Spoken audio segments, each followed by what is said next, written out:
رہیں گے، یہی بڑی کامیابی ہے۔ اور تمہارے گرد و نواح کے بعض دیہاتی بھی منافق ہیں اور بعض مدینے والے بھی نفاق پر اڑے ہوئے ہیں، تم انہیں نہیں جانتے، ہم جانتے ہیں۔ ہم ان کو دوہرا عذاب دیں گے، پھر وہ بڑے عذاب کی طرف لوٹائے جائیں گے۔ اور کچھ دوسرے لوگ ہیں کہ اپنے گناہوں کا صاف اقرار کرتے ہیں، انہوں نے اچھے اور برے اعمال کو ملا جلا دیا تھا، قریب ہے کہ اللہ ان پر مہربانی سے توجہ فرمائے، بے شک اللہ بخشنے والا ہے، مہربان ہے۔ ان کے مال میں سے زکوٰۃ قبول کر لو کہ اس سے تم ان کو ظاہر میں بھی پاک اور باطن میں بھی پاکیزہ کرتے ہو، اور ان کے حق میں دعائے خیر کرو کہ تمہاری دعا ان کے لیے موجب تسکین ہے، اور اللہ سننے والا ہے، جاننے والا ہے۔ کیا یہ لوگ نہیں جانتے کہ اللہ ہی اپنے بندوں سے توبہ قبول فرماتا اور صدقات و خیرات لیتا ہے، اور یہ کہ اللہ ہی توبہ قبول کرنے والا ہے، مہربان ہے۔ اور ان سے کہہ دو کہ عمل کیے جاؤ، اللہ اور اس کا رسول اور مومن سب تمہارے عمل کو دیکھ لیں گے، اور تم غائب و حاضر کے جاننے والے کی طرف لوٹائے جاؤ گے، پھر جو کچھ تم کرتے رہے ہو وہ سب تم کو بتا دے گا۔ اور کچھ دوسرے لوگ ہیں جن کا کام اللہ کے حکم پر موقوف ہے، چاہے وہ ان کو عذاب دے اور چاہے معاف کر دے، اور اللہ جاننے والا ہے، حکمت والا ہے۔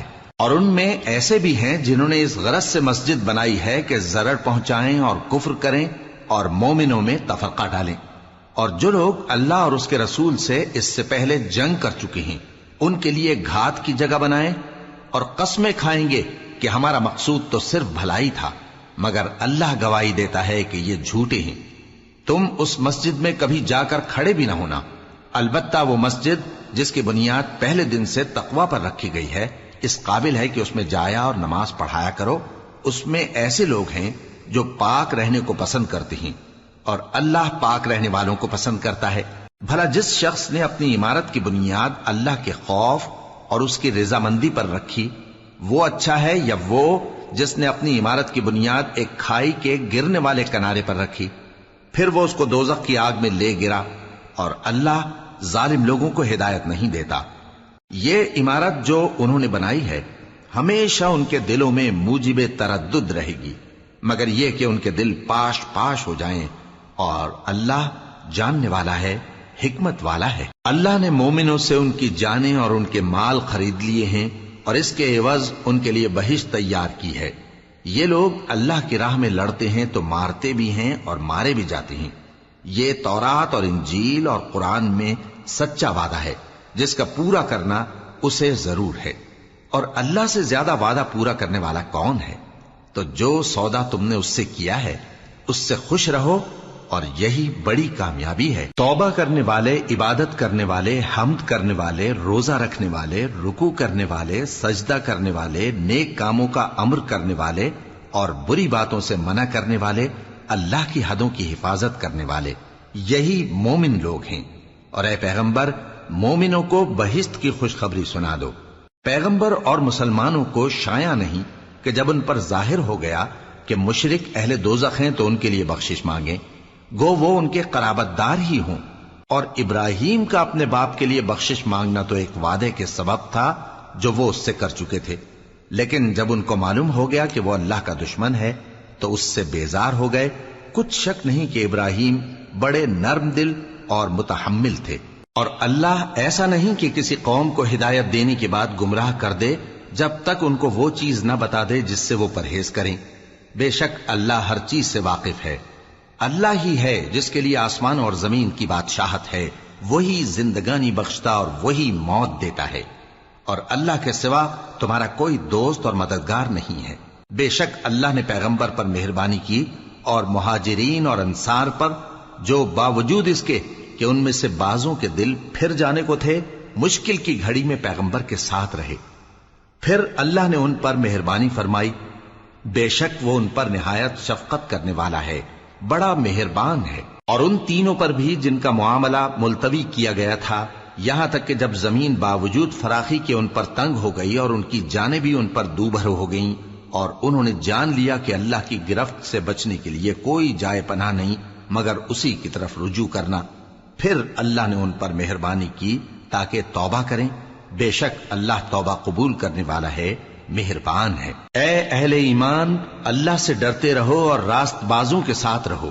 اہل مدینہ کو اور جو ان کے آس پاس دیہاتی رہتے ہیں ان کو شایع نہ تھا کہ اللہ کے پیغمبر سے پیچھے رہ جائیں، اور نہ یہ کہ اپنی جانوں کو ان کی جان سے زیادہ عزیز رکھیں۔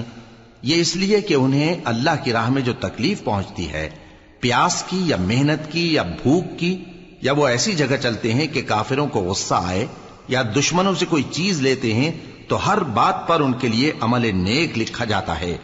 کچھ شک نہیں کہ اللہ نیکوکاروں کا اجر ضائع نہیں کرتا۔ اور اسی طرح وہ جو خرچ کرتے ہیں، تھوڑا یا بہت، یا کوئی میدان طے کرتے ہیں، تو یہ سب کچھ ان کے لیے اعمال صالحہ میں لکھ لیا جاتا ہے، تاکہ اللہ ان کو ان کے اعمال کا بہت اچھا بدلہ دے۔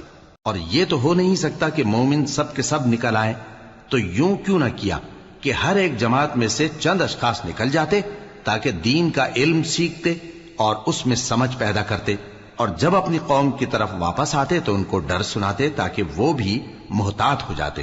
اے اہل ایمان، اپنے نزدیک کے رہنے والے کافروں سے جنگ کرو، اور چاہیے کہ وہ تم میں سختی پائیں، اور جان رکھو کہ اللہ پرہیزگاروں کے ساتھ ہے۔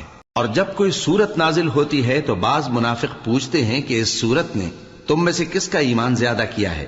سو جو ایمان والے ہیں ان کا تو ایمان زیادہ کیا، اور وہ خوش ہوتے ہیں، اور جن کے دلوں میں بیماری ہے تو ان کی خباثت کو اور بڑھا دیا، اور وہ مرے بھی تو کافر کے کافر۔ کیا یہ دیکھتے نہیں کہ یہ ہر سال 1 یا 2 بار بلا میں پھنسا دیے جاتے ہیں، پھر بھی توبہ نہیں کرتے اور نہ نصیحت حاصل کرتے ہیں؟ اور جب کوئی صورت نازل ہوتی ہے تو ایک دوسرے کی طرف دیکھنے لگتے ہیں اور پوچھتے ہیں کہ بھلا تمہیں کوئی دیکھتا ہے؟ پھر پیٹ پھیر جاتے ہیں۔ اللہ نے ان کے دلوں کو پھیر رکھا ہے، کیونکہ یہ ایسے لوگ ہیں کہ سمجھ سے کام نہیں لیتے۔ لوگوں، تمہارے پاس تمہیں میں سے ایک پیغمبر آئے ہیں، تمہاری تکلیف ان کو گراں معلوم ہوتی ہے، اور وہ تمہاری بھلائی کے بہت خواہش مند ہیں، اور مومنوں پر نہایت شفقت کرنے والے ہیں، مہربان ہیں۔ سو اگر یہ لوگ پھر جائیں اور نہ مانیں تو کہہ دو کہ اللہ مجھے کفایت کرتا ہے، اس کے سوا کوئی معبود نہیں، اسی پر میرا بھروسہ ہے، اور وہی عرش عظیم کا مالک ہے۔